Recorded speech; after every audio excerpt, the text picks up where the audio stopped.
ખંભાત 108 વિધાનસભાની અવિરત ચાલતી વિકાસની કામગીરીમાં કોની નજર લાગી? ખંભાત તાલુકાના ભાટ તલાવડી લુણી જમીની કેરાલા ગણાતા આઉટફ્લો હાથિયાખાડ માટે નર્મદા જળ સંપત્તિ પાણી પુરવઠા અને કલ્પસર વિભાગ દ્વારા આશરે ₹8 કરોડ જેટલી રકમ ધારાસભ્ય શ્રી ચિરાગભાઈ પટેલના પ્રયત્નોથી થયેલ નાળાનું ખાતમુહૂર્ત કરવામાં આવ્યું હતું.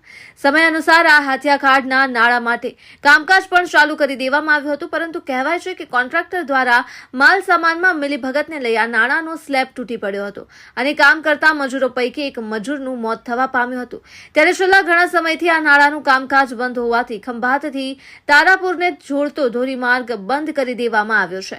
યા રોજિંદા સેંકડો નાના મોટા વાહનો અવરજવર કરતા હતા, તેમજ ખંભાતથી તારાપુર આશરે 22 કિલોમીટરને અંતરે આવેલા અન્ય ગામડામાંથી રાહદારીઓને તેમજ વાહન વ્યવહાર અટકી ગયેલ છે.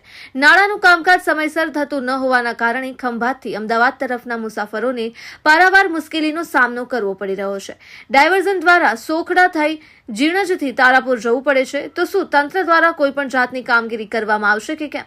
હાલ તો કહેવાય છે કે પાણીના પ્રવાહના કારણે કામગીરી અટકી ગયેલ છે. ત્યારે હવે વરસાદનું પ્રમાણ ઓછું થતાં પુનઃ કામગીરી શરૂ થાય તેવી લોકમાંગ ઉઠવા પામી છે. ત્યારે ફરી એકવાર ખંભાતથી તારાપુર અમદાવાદને જોડતો આ ધોરીમાર્ગ વહેલાસર ચાલુ થશે કે નહીં તે તો જોવું જ રહ્યું. અહેવાલ શૈલેષ પંડ્યા, ખંભાત, આણંદ.